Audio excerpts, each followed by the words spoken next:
Welcome back, everybody, to Everyday A&P. Today, we're going to go a little more in depth into the phospholipid bilayer, and we're going to talk about phospholipids. In the previous video, we talked about the plasma membrane and gave a little bit of an overview introduction to what it is and its main functions.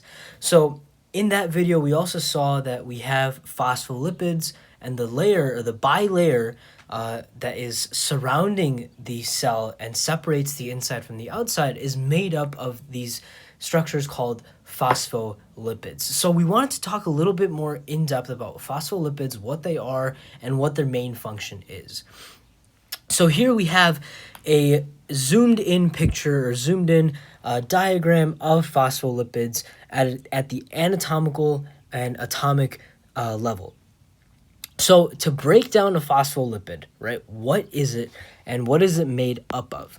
So we have a group of polar lipids. That's what phospholipids are. They're a group of polar lipids that consist of two fatty acids. So let me get my pointer out here. We have two fatty acids. So these long legs that we see right here, two fatty acids and a glycerol unit. A glycerol unit is going to be found at the top, the head. The head that we see in the phospholipid bilayer, those are the glycerol units, right, that are also bonded to a phosphate group, all right? So that hence the word phospho, and then lipid, we have the two lipids, the lipid legs at the bottom, right? Now, this phosphate group is esterified to an organic molecule. What does that mean? It has an ester bond.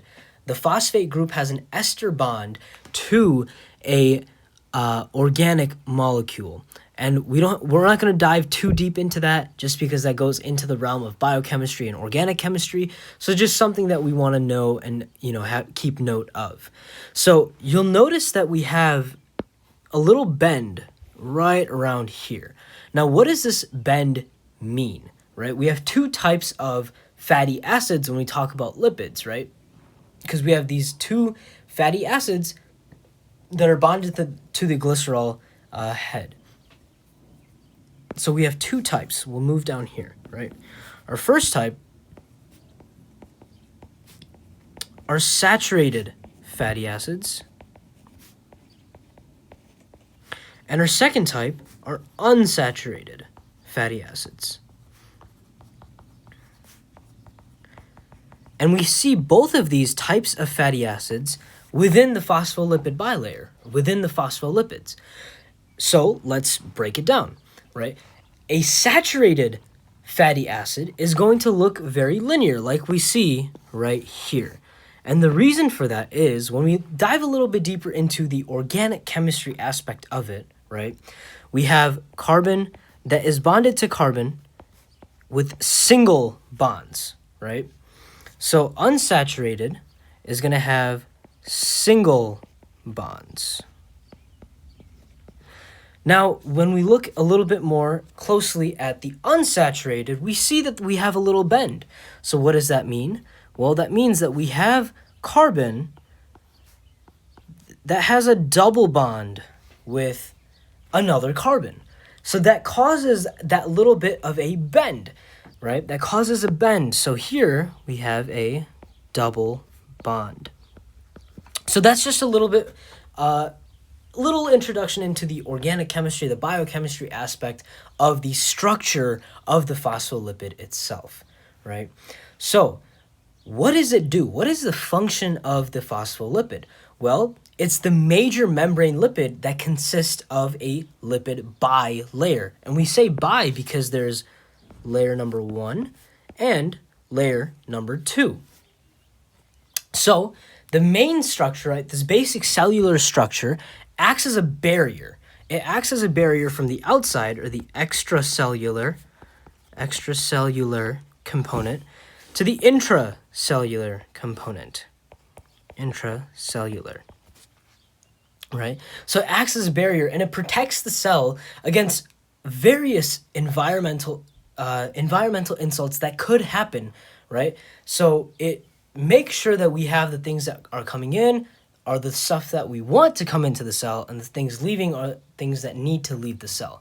We don't want anything that isn't meant to go inside the cell going inside of the cell. So its main function acts as a barrier.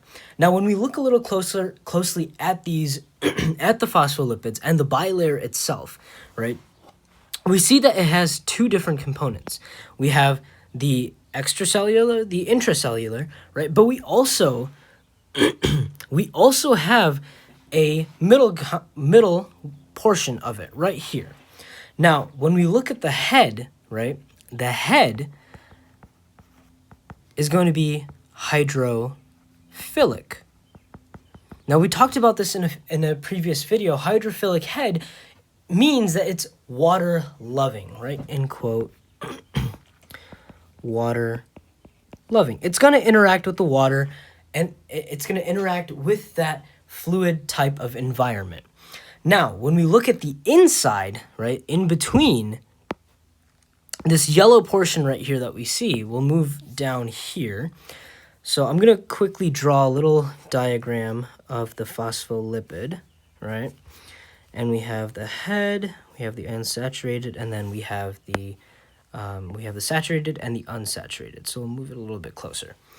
Now, so we know that this part is hydrophilic, which also means that this part is going to be hydrophilic.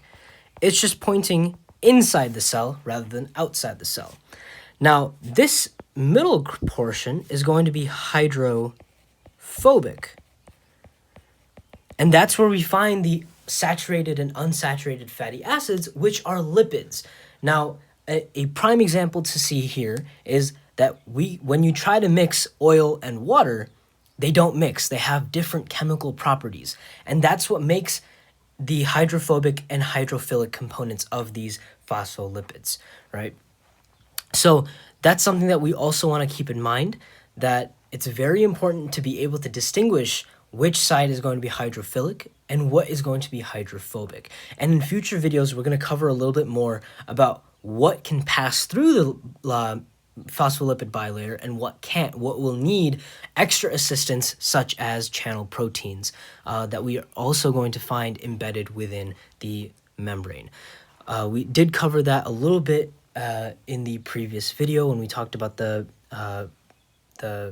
plasma membrane, but for now we're just going to keep this very simple, very sweet. We just wanted to cover the anatomy of the phospholipids and its main functions, and a little bit more about the components that it's made up of, dive a little bit deeper into the biochemistry and the organic chemistry that consists in its function. Alrighty, so that is all for today. Thank you everyone for watching these videos. Please continue liking, subscribing, and sharing these videos. Stay curious, keep learning, and we'll see you in the next one. Alrighty, take care, everybody.